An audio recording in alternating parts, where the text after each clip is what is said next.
Dans la vidéo d'aujourd'hui, nous nous concentrons sur le plus jeune membre de la famille Trump, Barron, qui a récemment fait la une des journaux après que son père, Donald Trump, a déclaré sa victoire à l'élection présidentielle américaine de 2024. L'apparition inattendue de Barron aux côtés de son père a attiré l'attention du public, notamment en raison de sa croissance notable et de sa nouvelle taille. Nous examinerons de plus près comment Barron est devenu un sujet tendance et les réactions des médias et des fans. Ne manquez pas l'histoire complète du moment de Barron sous les projecteurs. L'augmentation de l'attention portée sur le plus jeune fils de la famille Trump. Donald Trump a déclaré sa victoire lors des élections présidentielles américaines de 2024.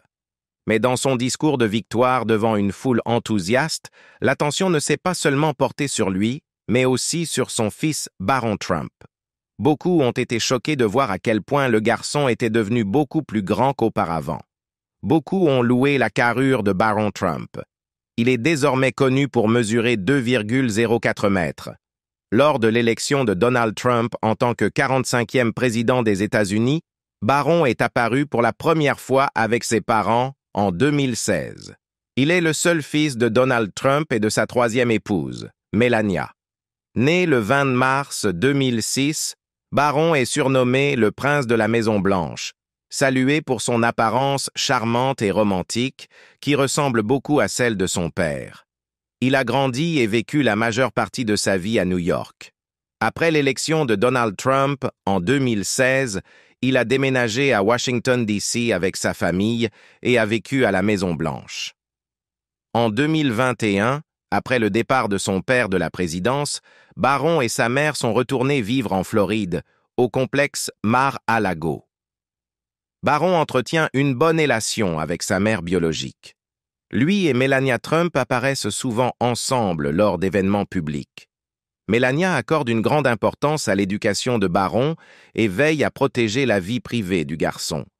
Elle a un jour partagé qu'elle s'occupait de son éducation pour s'assurer que Barron ait une enfance normale malgré l'attention des médias.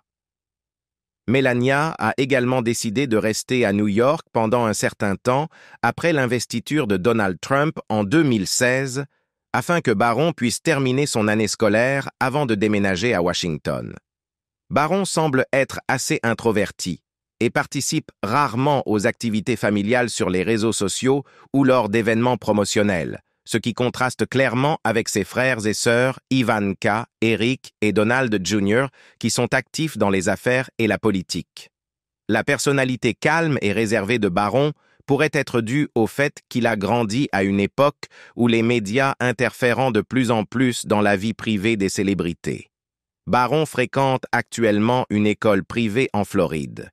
Il avait auparavant fréquenté l'école épiscopale St. Andrews, dans le Maryland, lorsque la famille vivait à Washington, D.C., et avant cela, la prestigieuse Columbia Grammar and Preparatory School à New York. Son éducation de qualité montre que la famille accorde de l'importance à son développement personnel. Il aime les sports, en particulier le rugby. Il a joué pour son école et a même reçu un maillot avec son nom de la part de Chelsea FC lorsque les Trump ont visité le Royaume-Uni.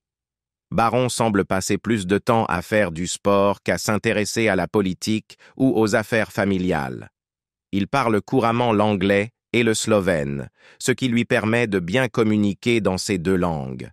Cela lui donne également un bagage culturel diversifié, pas limité à la seule culture américaine. En raison de l'écart d'âge important, la relation entre Barron et ses frères et sœurs n'est pas clairement affichée. Cependant, Barron semble entretenir une relation amicale et proche avec ses frères et sœurs, bien qu'ils soient rarement vus ensemble. Sa relation avec eux semble être intime, mais discrète, et Barron bénéficie d'une certaine vie privée. Actuellement, Barron est encore jeune, et il n'est pas clair quelle sera son orientation professionnelle ou ses compétences professionnelles. Cependant, avec le contexte familial dans lequel il évolue, Barron devrait continuer à se développer dans différents domaines s'il décide de s'afficher davantage à l'avenir. Le rôle clé de Barron Trump dans la victoire de Donald Trump lors des élections de 2024. Le succès de Donald John Trump peut être attribué à sa stratégie unique de s'adresser aux électeurs plus jeunes, en particulier la génération Z, ainsi qu'à l'implication particulière de son fils, Barron Trump. Contrairement aux campagnes précédentes, où son soutien reposait principalement sur les électeurs conservateurs plus âgés, la campagne de 2024 inclut des efforts ciblés pour attirer l'attention des électeurs de la génération Z.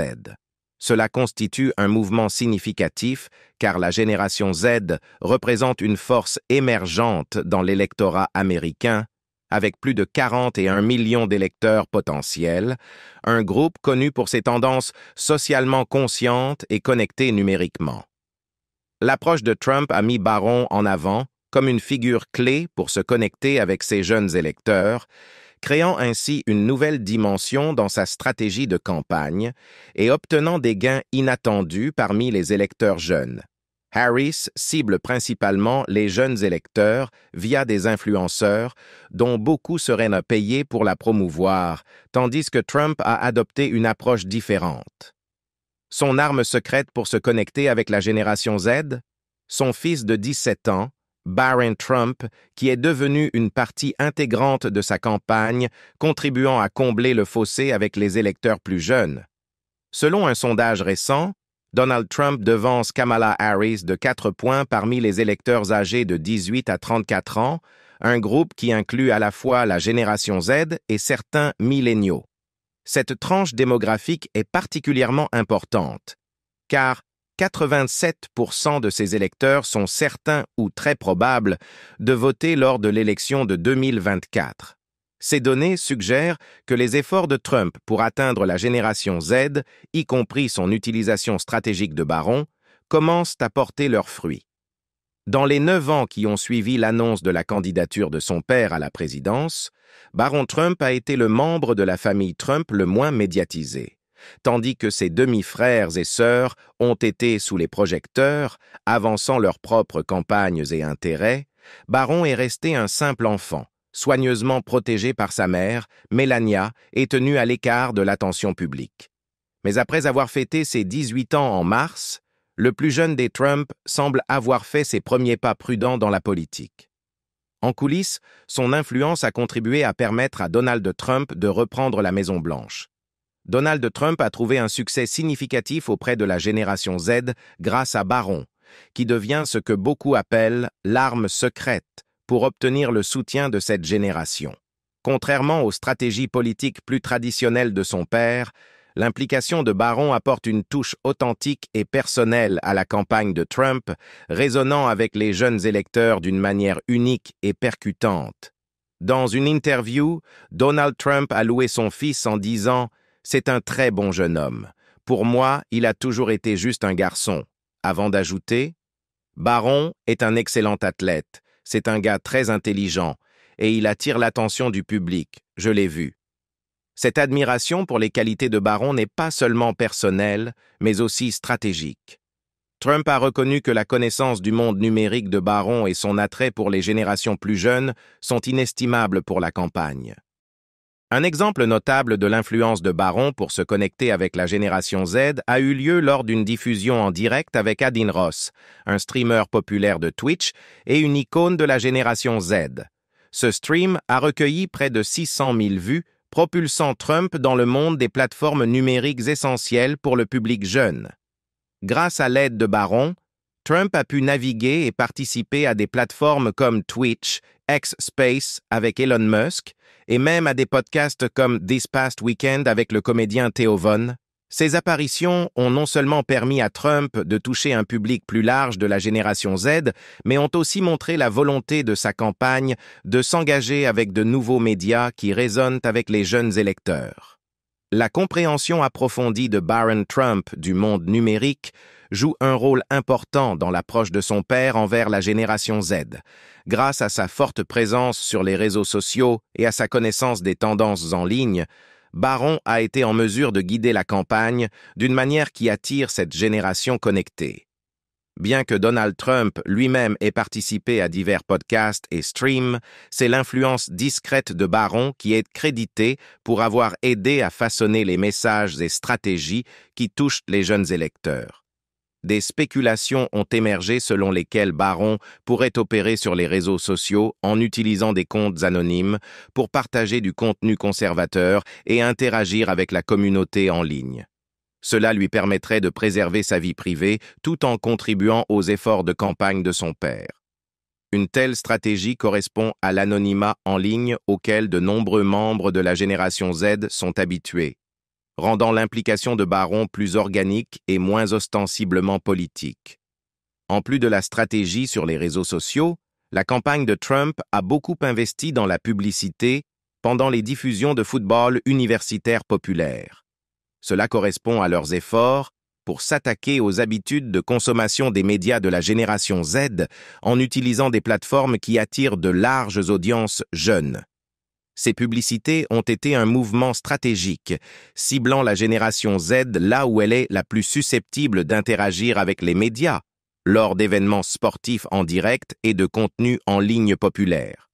De plus, la campagne de Trump engage des influenceurs qui s'alignent sur des idéaux conservateurs abordant des sujets tels que les libertés individuelles, les limitations gouvernementales et la lutte contre la censure, qui résonnent fortement avec l'attention portée par la génération Z sur les droits individuels et la liberté numérique. L'implication de Barron dans ces initiatives est à la fois symbolique et pratique, sa compréhension de la culture jeunesse et des tendances en ligne aidant à façonner les stratégies de la campagne et à améliorer leur attrait auprès des électeurs de la génération Z. Bien qu'il n'assiste pas directement aux événements de campagne, la présence et la relatabilité de Barron sont intégrées dans la stratégie de Trump sur les campus universitaires. L'équipe de Trump a organisé des apparitions dans des organisations universitaires conservatrices et des chapitres de fraternité, présentant Barron comme une voix de la génération Z qui comprend leurs priorités. Cette approche de soutien silencieux encourage les étudiants à se sentir proches de Barron et à partager certains des mêmes défis et intérêts, comme naviguer dans la pression de la présence numérique et gérer l'identité personnelle dans l'œil du public. Pour élargir leur portée, la campagne de Trump a parrainé des événements avec des groupes étudiants et des organisations de jeunesse conservatrices comme Turning Point USA, où le rôle de Barron est souvent mentionné pour démontrer l'engagement de Trump envers les valeurs des jeunes Américains. Les initiatives sur les campus universitaires sont cruciales, car des enquêtes récentes indiquent que les jeunes électeurs sont plus enclins à participer aux élections de 2024 par rapport aux années précédentes.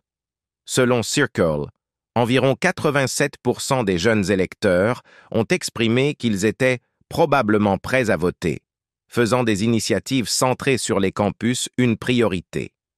L'équipe de Trump a régulièrement souligné son opposition à l'accumulation de dettes étudiantes et à l'instabilité financière, des problèmes qui touchent des millions de jeunes Américains de la génération Z.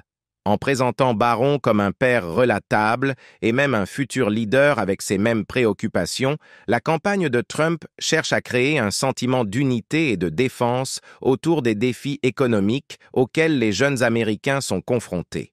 Les données d'un récent sondage de Harvard Youth Poll indiquent qu'environ 70% des répondants de la génération Z considèrent les opportunités économiques et l'accessibilité comme des priorités majeures, ce qui s'aligne avec l'accent mis par Trump sur ces thèmes.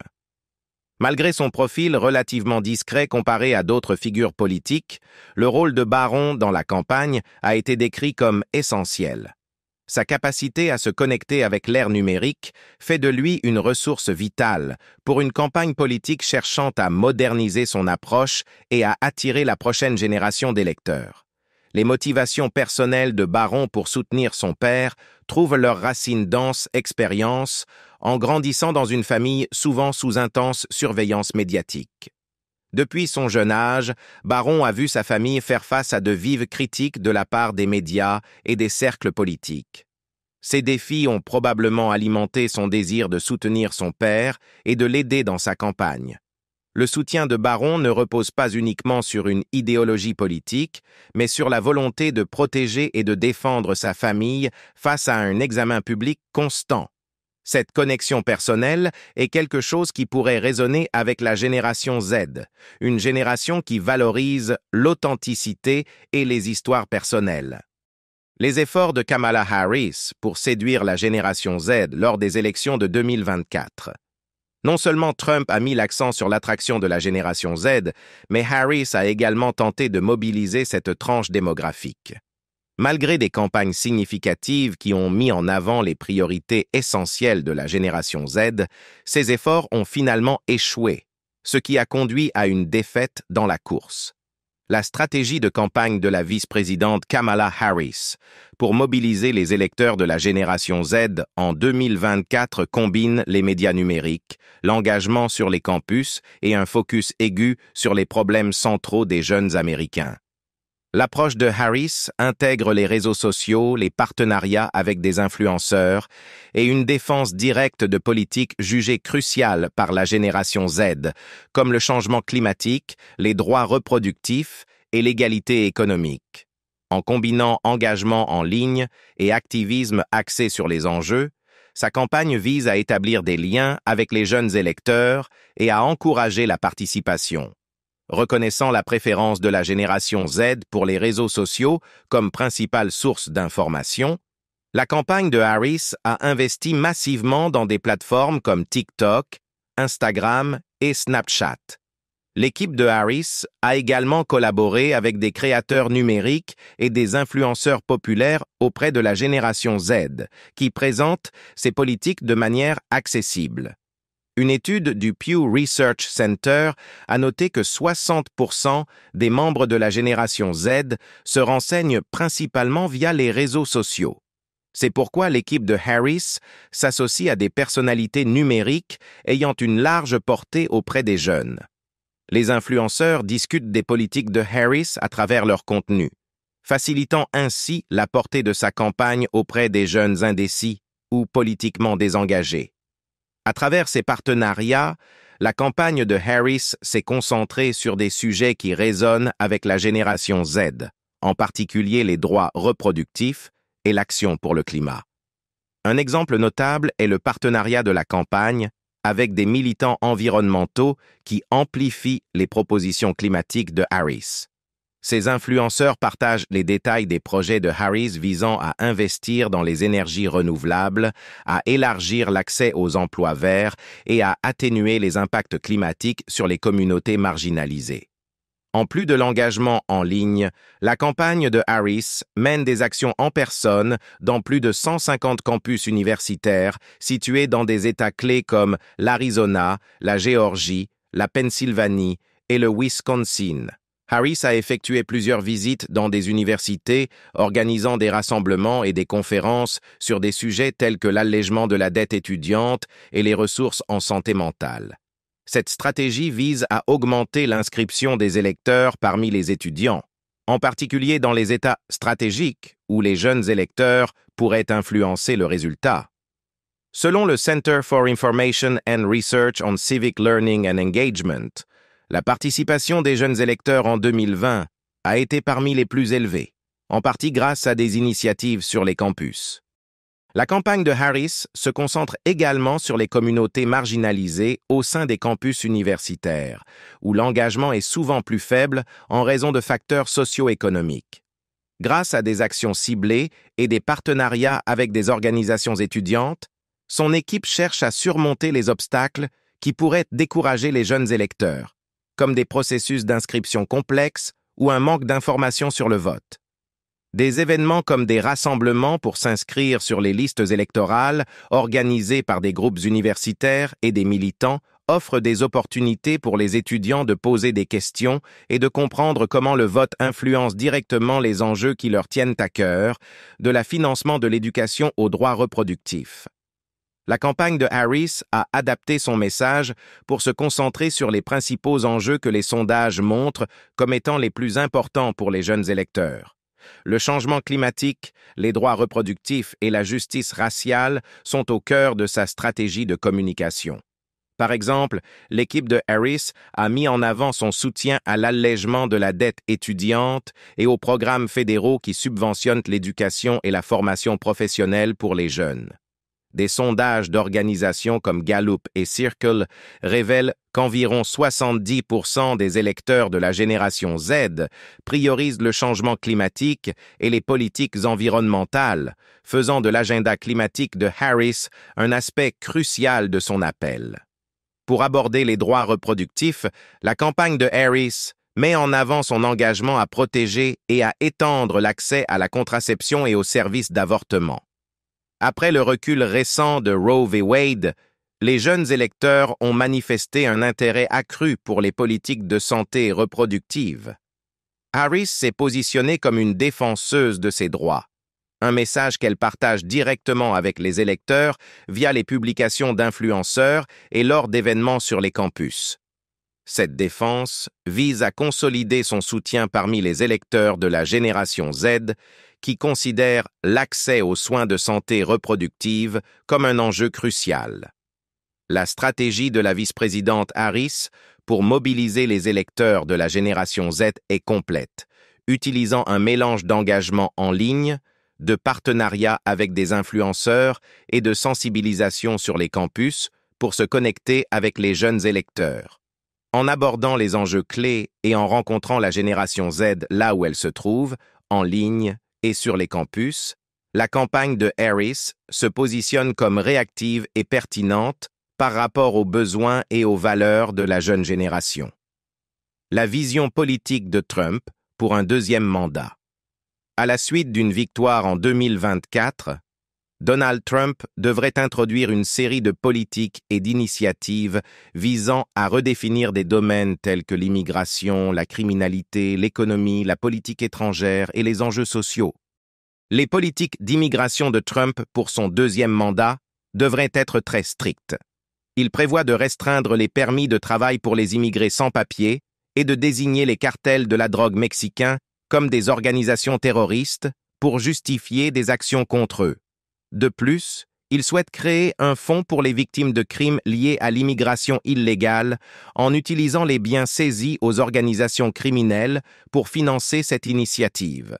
Il envisage également de rendre les immigrés inéligibles au logement public et aux programmes d'aide sociale, bien que beaucoup soient déjà exclus de ces avantages. Il a proposé des tarifs douaniers significatifs, incluant un tarif général de 10 à 20% sur tous les produits non nationaux et un tarif ciblé de 60% sur les importations en provenance de Chine. Cette politique fait partie de sa stratégie économique globale qui inclut également l'élimination de la taxe sur la sécurité sociale et l'introduction d'une réduction d'impôts progressive qui profiterait à une large gamme de revenus. Il espère que ces mesures réduiront la dépendance aux importations chinoises et stimuleront la fabrication nationale, bien que certains économistes préviennent que cela pourrait augmenter les coûts pour les consommateurs américains. Il adoptera une position ferme contre la criminalité, promettant d'imposer la peine de mort aux trafiquants de drogue, d'augmenter les peines pour les délinquants juvéniles et d'étendre le droit de porter des armes dissimulées. Il a également indiqué qu'il pourrait gracier les personnes condamnées en lien avec l'émeute du Capitole du 6 janvier. Concernant les droits des armes à feu, il a promis de renforcer les protections légales pour les policiers, bien qu'ils puissent se heurter à des restrictions au niveau des États pour la mise en œuvre de certaines de ces mesures. En matière de politique éducative, il se concentre sur la promotion du choix scolaire et des options d'enseignement à domicile, tout en s'opposant au mandat de vaccination pour les étudiants. Il a également exprimé son intention de restreindre les droits des LGBTQ+, en promettant de définir le genre légal en fonction du sexe assigné à la naissance et de limiter la participation des transgenres dans les sports et les rôles militaires. La position de Trump sur la politique LGBTQ+, contraste fortement avec la tendance actuelle vers l'inclusion, et cette approche pourrait faire face à une opposition juridique ou publique. Réfléchissant à son scepticisme concernant le changement climatique, la politique environnementale de Trump a inclus l'annulation des mandats pour les véhicules électriques, l'approbation de nouveaux terminaux gaziers, et l'arrêt des projets éoliens en mer. Un second mandat verrait probablement une réduction du soutien fédéral aux énergies renouvelables au profit des énergies fossiles, marquant un changement par rapport aux politiques climatiques de l'administration actuelle. Les critiques estiment que ce changement pourrait inverser les progrès environnementaux réalisés ces dernières années. Pour la génération Z, influencée en partie par les efforts de sensibilisation de Baron Trump, cela pourrait avoir contribué à la victoire de Trump. Sa campagne a tiré parti de la popularité de Baron auprès des jeunes, en particulier sur des plateformes de médias sociaux comme TikTok et Instagram.